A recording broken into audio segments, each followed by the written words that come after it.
Look at this muddy boy. Someone dumped a few of these goslings on our property. Nothing like feeding a wild raccoon the fish you just caught. $7 for just one of these little bottles. This sure is nasty. People don't even know that we have these. Right, everybody? Oh, this makes me sick. Well, I believe capybara means water pig in Spanish, and these guys have been destroying all the water here because just like pigs, they like to roll around in the mud. Look how muddy this little dingus is. And after they do that, they jump straight in the waters and destroy them. So there's really no way to win with these little adorable creatures. Having said that, a little bit of that nasty mud is good for their gut biome. Who doesn't love a little bit of beneficial bacteria? But today is a very big day, you guys, because today we're going to be introducing these adorable little pupperinos to Patrick Bateman. These guys are a little bit nervous around the dogs, but not really. They're really comfortable for the most part with them. You see what I mean, though? Kumala was the one that got that little nick on his back from the fight earlier, and it's a good thing I treated and disinfected it because this is what they do, you guys. You also got to think, man, how do these little fellas survive in the wild? Oop, little motorcycle driving by. Sure is nice to be doing this in the city. But obviously these guys love to get dirty, and it's okay for them to get a little bit of mud in their cuts. Although it is less than ideal. Thankfully, his wound has been completely healed up for a while now. Look at this precious dog. Also, I've been slowly introducing Poggers and Queen to this adorable little fella, so he's a little bit more comfortable around them, but not too comfortable. It's awesome that he runs to me whenever he is uncomfortable. Obviously, this little fella sees me as his mom, so I'm the little person that he runs to whenever he gets nervous. But pretty soon, he's gonna love Poggers and Queen. I might actually end up putting him in there in the kennel with them, because if he spends a night with them in the kennel, they're just gonna love on him and kiss him and lick him. And that way he can also get used to their scents. But as you can see, Patrick is a lot more friendly now that I've been bottle feeding him and playing with him. He's come a long way from being a little orphan born on a livestock trailer. And I refill this big water tub every few days because it gets nasty no matter what. This goes to show with Capybara World and Capybara Land, Pui Pui, and all the other capybara zoos. A lot of work goes into making these pools look pristine. And that's why you see it, a lot of water is dyed white or some other color, because the white dye will offset the brown poopies. Thankfully, this little fella's already social with people, and she's already pretty social with people as well. And now the baby's wife is no longer terrified of Poggers and Queen. But we sure have come a long way from this being a little crack barn that used to be used as a chop shop. And for all the new viewers of the channel, this whole area here used to be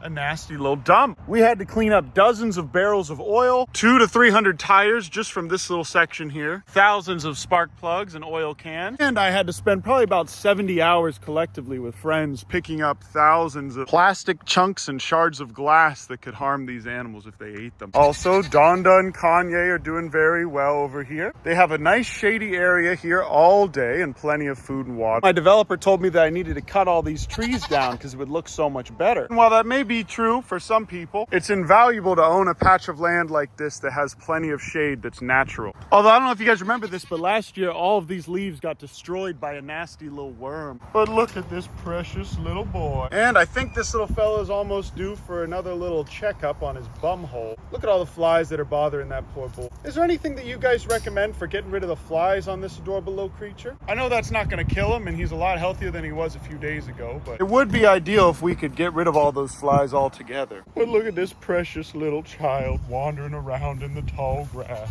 And as long as I keep Queen from jumping in here, all the animals will be fine. Wow. That is the first favorable interaction I've seen between Queen and this adorable little creature. You guys have no idea how happy I am to see Queen just see that little kangaroo and just ignore her. The best traits of a good livestock guardian dog are complete apathy towards all these adorable little creatures. You are not immune to propaganda. If Queen sees a new animal and gets excited, jumps in here and chases them around, they could die from stress myopathy. And I know I've mentioned that a ton, but it's really important because I've talked to so many people that that's happened to, and it's happened to us in the past. So if you guys do end up owning deer or any of these other little fawn species, or kangaroos or any other macropods, they can die if they get chased around by a dog or if they hear loud noises or booms or bangs. And because of that, I'm actually going to be locking all of these guys up during the construction on the pond, which will be tomorrow. Okay guys, that's it for now. And boy, do I have a big video for you guys today. Come on buddy, let's go, come on. Looks like this little fella's almost full, and at least it's not completely brown. But I told you guys a few videos ago about how people will dump animals on my property all the time. Well, someone dumped a few of these goslings on our property little while ago. And for a bit, I thought that they were Toulouse goslings, which are domestic and legal to own. But as it turns out, after keeping these little guys for a while, we realized that these have all the characteristics of Canadian goslings, or Canada geese, I suppose they're called. And without a special breeder permit or wildlife rehab permit, we can't really take care of these guys. And even with a wildlife rehab permit, you still need to have a federal permit for waterfowl. So old Uncle Ben's gonna be taking this little fella to a wildlife rehabber today, along with the 3 other ones that got dropped off here. I texted our game warden buddy and he said the closest rehab that can take them is in Austin. So we're going to meet some friends in Austin that run a wildlife rehab that can take care of a lot of animals like this. In order to rehab waterfowl successfully, you need a really good pond set up. Basically what we're gonna be getting in the back there for these guys. But we do not have our state permits or federal permits yet, so we're gonna be taking them down to these friends of ours. But I still just think it's so funny that I can have all of these adorable little creatures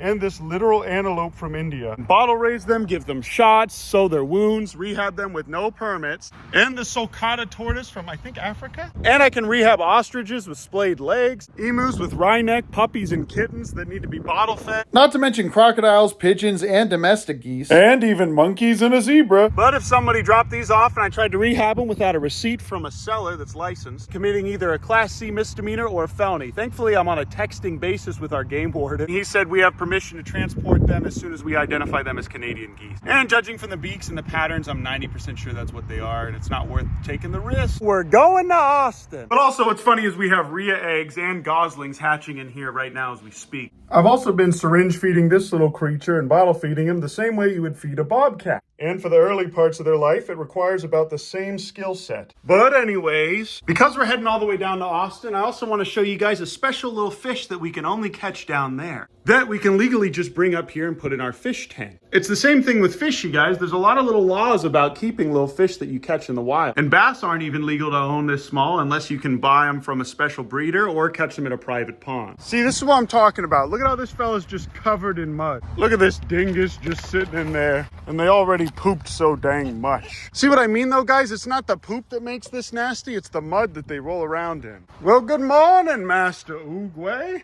I see you're doing your rounds of the property again today, sir.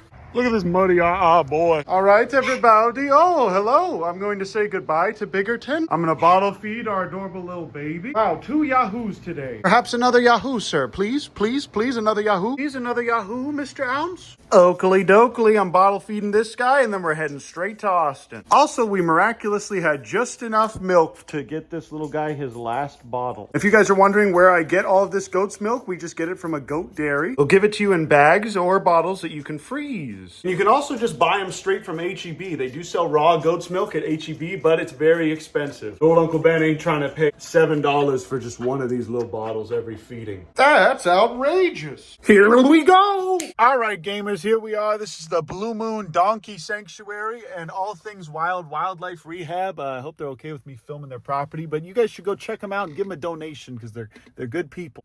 We got these little baby geese back here. Rehabbers are not allowed to bring you into their facility or let you do tours unless you sign up to volunteer and do all kinds of waivers. And it's the same thing that we're going to be doing with people. And these guys are smart. They don't even have their address online. We just spoke to them for a while and they're in very good hands now. But yeah, guys, we're going to be doing this really soon. Even though it makes us no money, we won't be able to film half of it. And a lot of the animals are going to end up being euthanized.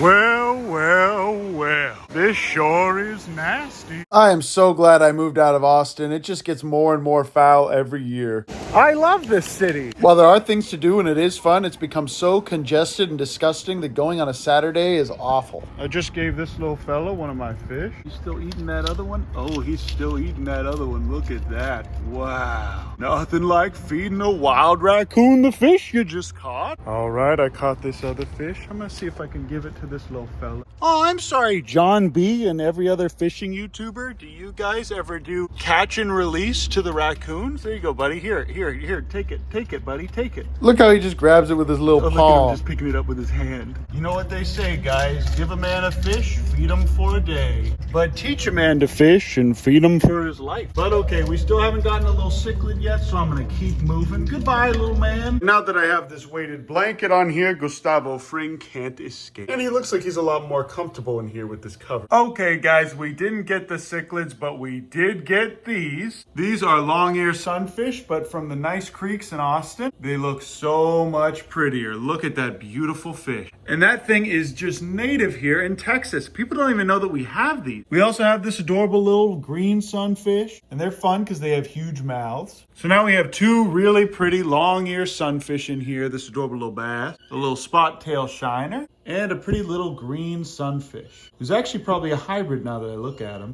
Tupac is doing very, very well. She's a little bit messy now because she's learning to eat solid food. I keep a nasty little plate of solid foods mixed with milk in here, and she always just sits in it. Bro is not as heavy as I thought he was. He's about 400 grams still. Last time I just weighed him after he ate a ton. But every night, Patrick Bateman just goes right back into his little corner here to sleep. That's it for now, though, guys. Patrick Bateman and I are going to bed. Thanks so much for watching my video. I love you. I appreciate you. And we'll see you in the next video. Oh, almost forgot to tell.